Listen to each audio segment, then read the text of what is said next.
Selamat datang ke Studio Pastry FPT Skill. Hari ini pelajar akan belajar cara membuat tart buah from scratch yang bukan sahaja sedap tapi juga cantik. Sebelum kita buat, kena tengok demonstrasi dari pengajar. First thing first, kita kena buat adunan pastry. Sediakan semua bahan.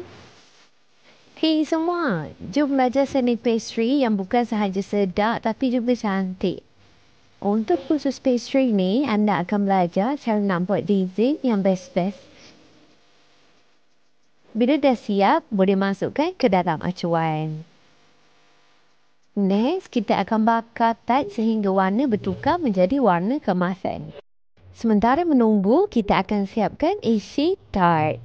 Ada berbagai buah-buahan untuk menghias tart.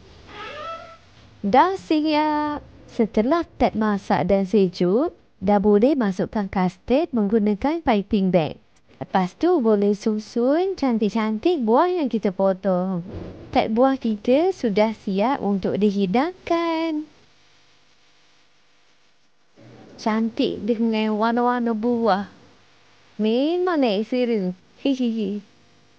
Korang suka baking tak? Nak belajar dan merasai sendiri? Jom sertai kami untuk intake November dan Disember